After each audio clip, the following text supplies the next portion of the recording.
News hour morning ಎಡಿಷನ್ಗೆ ಮತ್ತೆ ಸ್ವಾಗತ. ರಾಜ್ಯಸಭೆಗೆ ಸ್ಪರ್ಧೆ ಮಾಡ್ತಾರಾ ಸೋನಿಯಾ ಗಾಂಧಿ? ಲೋಕಸಭೆ ಬದಲು ರಾಜ್ಯಸಭೆಗೆ ಸ್ಪರ್ಧೆ ಮಾಡ್ತಾರಾ? ರಾಯ್ಬರೇಲಿಯಿಂದ ದೂರ ಸರಿತಾರಾ ಸೋನಿಯಾ? ರಾಜಸ್ಥಾನದಿಂದ ರಾಜ್ಯಸಭೆಗೆ ಕಣಕ್ಕಿಳಿಯೋ ಸಾಧ್ಯತೆ ಇದೆ. ಮತ್ತೊಂದು ಕಡೆ ಹಿಮಾಚಲ ಪ್ರದೇಶದಿಂದಲೂ ಹೆಸರು ಕೇಳಿ ಬರ್ತಾ ಇದೆ. ಯಾವುದಾದ್ರೂ ಒಂದು ರಾಜ್ಯದಿಂದ ಸ್ಪರ್ಧೆ ಅಂತ ಮೂಲಗಳು ಹೇಳ್ತಾ ಇವೆ. ಎಐಸಿಸಿ ಅಧ್ಯಕ್ಷ ಮಲ್ಲಿಕಾರ್ಜುನ ಖರ್ಗೆ ಅವರ ನಿವಾಸದಲ್ಲಿ ಸಭೆ ನಡೆಯಿತು. ಹಿರಿಯ ಕಾಂಗ್ರೆಸ್ ನಾಯಕರು ಸಭೆಯಲ್ಲಿ ನಿರ್ಧರಿಸ್ತಾರಾ ರಾಜ್ಯಸಭೆ ಚುನಾವಣೆಗೆ ಕಣಕ್ಕಿಳಿಸೋದಕ್ಕೆ? ಸಭೆಯಲ್ಲಿ ನಿರ್ಧಾರ ತೆಗೆದುಕೊಳ್ಳಲಾಗಿದೆ. ರಾಯ್ಬರೇಲಿಯಿಂದ ಹಾಗಾದ್ರೆ ಪ್ರಿಯಾಂಕಾ ಗಾಂಧಿ ವಾದ್ರಾ ಕಣಕ್ಕಿಳಿತಾರ? ಸೋನಿಯಾ ಗಾಂಧಿ ಪ್ರತಿನಿಧಿಸ್ತಾ ಇರೋ ಕ್ಷೇತ್ರ ಇನ್ನು ಮುಂದೆ ಮಗಳ ಕ್ಷೇತ್ರ ಆಗತ್ತಾ?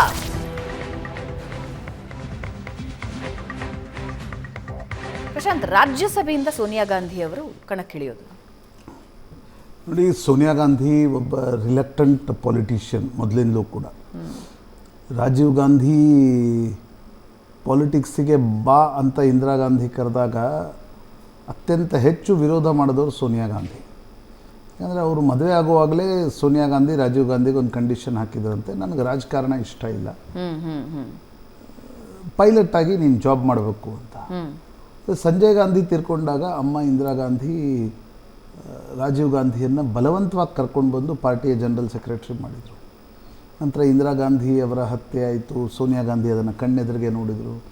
91ರಲ್ಲಿ ಪತಿ ರಾಜೀವ್ ಗಾಂಧಿ ಅವರ ಹತ್ಯೆ ಆಯಿತು. ಆ ಒಂದು ಬರ್ಬರವಾಗಿರ್ತಕ್ಕಂಥ ಹತ್ಯೆಯನ್ನು ನೋಡಿದ ನಂತರ ಸೋನಿಯಾ ಗಾಂಧಿ ಅವರಿಗೆ ಹೋಗಿ ಕಾಂಗ್ರೆಸ್ನವ್ರು ಕೇಳಿದರು, ನೀವು 91ರಲ್ಲಿ ಪ್ರಧಾನಿ ಆಗ್ತೀರಾ ಅಂತ. ಸೋನಿಯಾ ಗಾಂಧಿ ಹೇಳಿದರು, ನಾನು ಯಾವುದೇ ಕಾರಣಕ್ಕೂ ನನಗೆ ರಾಜಕಾರಣ ಇಷ್ಟ ಇಲ್ಲ ಅಂತಕ್ಕಂಥದ್ದು. ಆದರೆ ಪಿ ವಿ ನರಸಿಂಹರಾವ್ಗೂ ಸೋನಿಯಾ ಗಾಂಧಿಗೂ ಭಾಳ ಆಂತರಿಕವಾಗಿರ್ತಕ್ಕಂಥ ಜಗಳಗಳು ನಡೆದವು.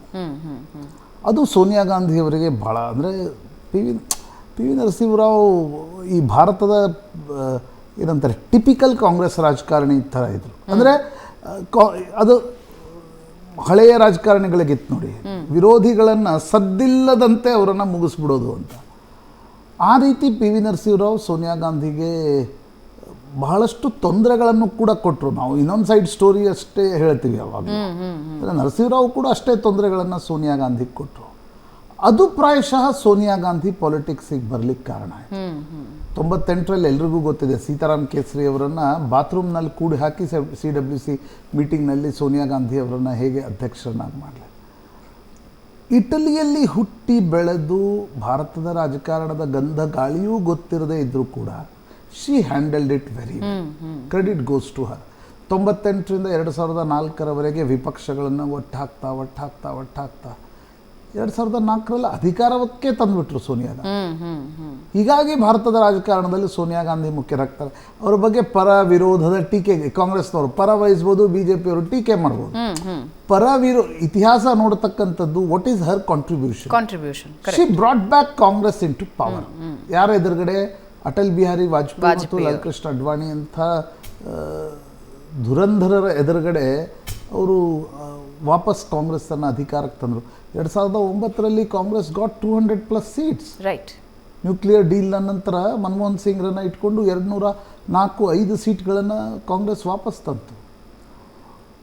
ಅಂಥ ಸೋನಿಯಾ ಗಾಂಧಿ 98ಇಂದ ಅವರು 99 ಫಸ್ಟ್ ಎಲೆಕ್ಷನ್ ಶಿ ಫಾಟ್ ರಾಯ್ಬರೇಲಿ ಮತ್ತು ಬಳ್ಳಾರಿ ಎರಡೂ ಕಡೆಯಿಂದ. ಯಾಕಂದರೆ ಎಲ್ಲಿ ರಾಯ್ಬರೇಲಿ ಸೋತು ಹೋಗ್ಬಿಡ್ತೀವೋ ಅನ್ನೋ ಹೆದರಿಕೆ ಇತ್ತು. ಬಳ್ಳಾರಿಯಿಂದಲೂ ನಾಮಪತ್ರ ಸಲ್ಲಿಸಿದ್ರು, ಎರಡೂ ಕಡೆ ಗೆದ್ದರು. ಬಳ್ಳಾರಿ ಬಿಟ್ಕೊಟ್ರು, ರಾಯ್ಬರೇಲಿ ಉಳಿಸ್ಕೊಂಡ್ರು. ಸುಷ್ಮಾ ಸ್ವರಾಜ್ ಆ ಟೈಮಲ್ಲಿ ಸುಷ್ಮಾ ಸ್ವರಾಜ್ ಸೋನಿಯಾ ಗಾಂಧಿಯವರ ವಿರುದ್ಧ ಒಂದು 56,000 ಅನ್ಸುತ್ತೆ ಮೋಸ್ಟ್ಲಿ ವೋಟ್ಸ್ ಅಂತರ. ಸೋನಿಯಾ ಗಾಂಧಿ ರಾಯ್ಬರೇಲಿ ಕ್ಷೇತ್ರದಲ್ಲಿ ಸತತವಾಗಿ ಗೆಲ್ತಾ ಬರ್ತಾ ಇದ್ದಾರೆ. ಕಳೆದ ಬಾರಿ ರಾಹುಲ್ ಗಾಂಧಿ 2004, 9, 14ರಲ್ಲಿ ಗೆದ್ದರೂ ಕೂಡ 18ರಲ್ಲಿ ರಾಹುಲ್ ಗಾಂಧಿ 19ರಲ್ಲಿ ರಾಹುಲ್ ಗಾಂಧಿ ಅಮೇಥಿಯಿಂದ ಸೋತು ಹೋದರು. ರಾಯ್ಬರೇಲಿಯಿಂದ ಸೋನಿಯಾ ಗಾಂಧಿ ಗೆದ್ದರು. ಆದರೆ ಈ ಬಾರಿ ಅವರಿಗೆ ಹೆಲ್ತ್ ಅಷ್ಟು ಸರಿಯಾಗಿ ಸ್ವಲ್ಪ ಕೈ ಕೊಡ್ತಾ ಇದೆ. ಪ್ರಶಾಂತ್, 2009ರವರೆಗೆ ಪಕ್ಷದ ಚುಕ್ಕಾಣಿ ಅಷ್ಟು ಗಟ್ಟಿಯಾಗಿತ್ತು. ಅದಾದ ನಂತರ ಡಿಕ್ಲೈನ್ ಆಗೋದಕ್ಕೆ ಏನು ಕಾರಣ ಆಯಿತು? ಸೋನಿಯಾ ಗಾಂಧಿಯವರ ಕೈಯಲ್ಲೇ ಇತ್ತು. ನೋಡಿ, ಪಕ್ಷವನ್ನು ಅಧಿಕಾರಕ್ಕೆ ತರೋದು ಒಂದು ಭಾಗ, ಆದರೆ ಅಧಿಕಾರವನ್ನು ನಡೆಸಿದಾಗ ಗವರ್ನೆನ್ಸ್ ಒಂದು ಭಾಗ. ನನಗನ್ಸುತ್ತೆ ಫಸ್ಟ್ ಟರ್ಮಲ್ಲಿ ಏನು ಮನಮೋಹನ್ ಸಿಂಗ್ ಕೆಲ ಪ್ರಯತ್ನಗಳನ್ನು ಮಾಡಿದರು. ಸೆಕೆಂಡ್ ಟರ್ಮಲ್ಲಿ ಭ್ರಷ್ಟಾಚಾರದ ಆರೋಪಗಳು ಬಂದಾಗ ಅವುಗಳನ್ನು ಅದು ಕಾಂಗ್ರೆಸ್ನ ಹಡಗು ಒಂದು ರೀತಿ ಕ್ಯಾಪ್ಟನ್ ಇಲ್ಲದ ಶಿಪ್ನಂತಾಗಿ ಎಲ್ಲೆಲ್ಲೂ ಹೋಯಿತು. ಹೀಗಾಗಿ 2014ರಲ್ಲಿ ಒಂದು ದಯನೀಯ ಸೋಲನ್ನು ಕಂಡ ನಂತರ ಕಾಂಗ್ರೆಸ್ಗೆ ಮತ್ತೆ ಏಳಲಿಕ್ಕೆ ಸಾಧ್ಯ ಆಗ್ತಾ ಇಲ್ಲ. 2-3 ಕಾರಣಗಳಿರಬಹುದು. ಸೋನಿಯಾ ಗಾಂಧಿ ಸ್ವಲ್ಪ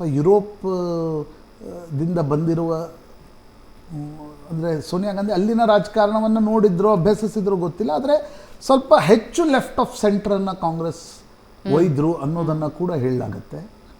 ಮತ್ತು ಸೋನಿಯಾ ಗಾಂಧಿ ನಂತರ ರಾಹುಲ್ ಮತ್ತು ಪ್ರಿಯಾಂಕರಿಗೆ ಅದನ್ನು ಹೋಲ್ಡ್ ಮಾಡ್ತಕ್ಕಂಥ ಒಂದು ಕೆಪಾಸಿಟಿ ಇಲ್ಲ. ಅದು ಕಣ್ಣಿಗೆ ಕಾಣ್ತಾ ಇದೆ. ಅಂದರೆ ನರೇಂದ್ರ ಮೋದಿ ಎದುರು ರಾಹುಲ್ ಗಾಂಧಿ ಅನ್ನುವ ಪ್ರಶ್ನೆ ಬಂದಾಗ ರಾಹುಲ್ ಗಾಂಧಿ ಸ್ವಲ್ಪ ಸಕ್ಕರೆ ಇಲ್ಲದ ಚಹಾದಂತೆ ಕಾಣ್ತಾರೆ.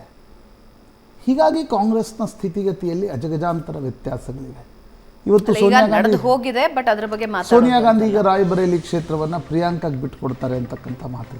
ಬಟ್ ಗೆಲ್ಲೋದು ಈ ಬಾರಿ ಸುಲಭ ಇಲ್ಲ. ಅದಕ್ಕೆ ಮೂಲಭೂತ ಕೆಲ ಕಾರಣಗಳು ಕೂಡ ಇವೆ ಭಾವನಾ. ಗಾಂಧಿ ಕುಟುಂಬ ತನಗೆ ಸಿಕ್ಕಿರ್ತಕ್ಕಂಥ ಸೀಟ್ಗಳನ್ನು ಯಾವ ಪ್ರಮಾಣದಲ್ಲಿ ಅಭಿವೃದ್ಧಿಪಡಿಸಬೇಕು?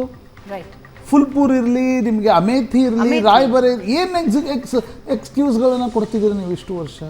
ನೀವು ಸ್ವಲ್ಪ ಬಾರಾಮತಿ ನೋಡಿ, ಸ್ವಲ್ಪ ಶಿವಮೊಗ್ಗದ ಯಡಿಯೂರಪ್ಪನವ್ರ ಕ್ಷೇತ್ರ ನೋಡಿ, ದೇವೇಗೌಡರು ಸ್ವಲ್ಪ ದೇವೇಗೌಡರು ಪ್ರಧಾನಿಯಾಗಿದ್ದಾಗ ಹಾಸನವನ್ನು ಅಭಿವೃದ್ಧಿಪಡಿಸಿದ ರೀತಿ ನೋಡಿ. ನೀವೇನು ಎಕ್ಸ್ಕ್ಯೂಸ್ಗಳನ್ನು ಕೊಡ್ತಾ ಇದ್ದೀರಿ? ನಾನು ಅಮೇಥಿಗೆ 4-5 ಬಾರಿ ಹೋಗಿದ್ದೀನಿ, ರಾಯ್ಬರೇಲಿಗೆ ಹೋಗಿದ್ದೀನಿ, ಫುಲ್ಪುರ್ಗೆ ಹೋಗಿದ್ದೀನಿ. ನೋಡಿ, ನಿಮಗೆ ಅಯ್ಯಪ್ಪ ಬೇಸರ ಅನ್ಸುತ್ತೆ. ಗೆಲುವಿನ ನಂತರ ಮತ್ತೆ 5 ವರ್ಷದವರೆಗೆ ತಿರುಗಿ ನೋಡಿದ್ದ ಇಲ್ಲ. ಬರೀ ಗೆಲುವು ನೋಡಿ, ಇವತ್ತಿನ ಕಾಲದಲ್ಲಿ ನೀವು ಬಹಳ ದೊಡ್ಡ ರಾಜಕಾರಣಿ ಇದ್ದೀರಿ, ಬರೀ ಗೆಲ್ತೀನಿ ನಡೆಯಲ್ಲ. ನೀವು ಕ್ಷೇತ್ರವನ್ನು ಈಗ ಸಿದ್ದರಾಮಯ್ಯ ತುಂಬ ಜನಪ್ರಿಯರಿದ್ದಾರೆ ಕರ್ನಾಟಕದಾದ್ಯಂತ. ಮಗನನ್ನು ದಿನವೂ ವರುಣಕ್ಕೆ ಹೋಗು ಅಂತ ಹೇಳ್ತಾರೆ. ಯಾಕೆ ಹೇಳ್ತಾರೆ? ನಿಮ್ಮ ಕ್ಷೇತ್ರವನ್ನು ಉಳಿಸ್ಕೊಳ್ಳಿ. ಇವತ್ತು ವಿಜಯೇಂದ್ರ ಅಧ್ಯಕ್ಷರಾಗಿದ್ದಾರೆ. ಪ್ರತಿ ವಾರದ 2 ದಿನ ಅಪ್ಪ ಅವರು ಹೇಳಿದ್ದಾರೆ ನೀವು ಕ್ಷೇತ್ರಕ್ಕೆ ಹೋಗಲೇಬೇಕು ಶನಿವಾರ ರವಿವಾರ ಅಂತ. ಯಾಕೆ ಹೇಳ್ತಿದ್ದಾರೆ? Aspirations of the people have changed A lot. ನೀವು ಆಗಿನ ಪರಿಸ್ಥಿತಿಯಲ್ಲಿ ನೀವು ಇಷ್ಟು ವರ್ಷ ಅಧಿಕಾರದಲ್ಲಿದ್ದು ರಾಯ್ಬರೇಲಿ, ಅಮೇಥಿಯನ್ನು ಯಾವ ಪ್ರಮಾಣದಲ್ಲಿ ಡೆವಲಪ್ ಮಾಡಲಿಕ್ಕೆ ಸಾಧ್ಯ? ಎಲ್ಲವೂ ನಿಮ್ಮ ಬಳಿ ಇತ್ತಲ್ಲ. ಪ್ರಾಯಶಃ ಆ ತಪ್ಪು ರಾಹುಲ್ ಗಾಂಧಿ ಅಮೇಥಿಯಲ್ಲಿ ಸೋಲುವಂತೆ ಮಾಡಿತು. ಈಗ ರಾಯ್ಬರೇಲಿಯಲ್ಲಿ ಸೋನಿಯಾ ಗಾಂಧಿ ಗೆಲ್ತಾ ಬಂದರು, ಪ್ರಿಯಾಂಕಾ ಗಾಂಧಿ ಗೆಲ್ಲಿಕ್ಕೆ ಸುಲಭವಾಗುತ್ತಾ? ಯಾಕಂದರೆ BJP ಹೊಸ ಅಭ್ಯರ್ಥಿ ಅಂದ ತಕ್ಷಣ BJP ಅದೇ ಪ್ರಮಾಣದ ಒಂದು ಫೈಟನ್ನು ಕೊಡುತ್ತೆ, ಫೈಟ್ ನೀಡುತ್ತೆ, ಅಷ್ಟೇ ಟಕ್ಕರ್ ನೀಡುವಂಥ ಅಭ್ಯರ್ಥಿನ ಕಣಕ್ಕೆ ಇಳಿಸುತ್ತೆ. Tough time for Gandhi family.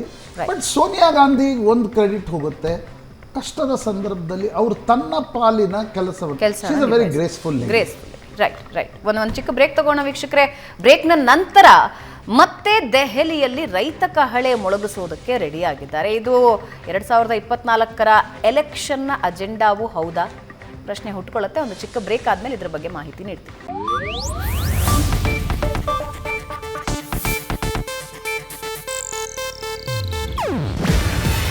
ಇದು ಏಷ್ಯಾನೆಟ್ ನ್ಯೂಸ್ ನೆಟ್ವರ್ಕ್ ಪ್ರಸ್ತುತಿ. ನೀವು ನೋಡ್ತಿದ್ದೀರಾ ಏಷ್ಯಾನೆಟ್ ಸುವರ್ಣ ನ್ಯೂಸ್.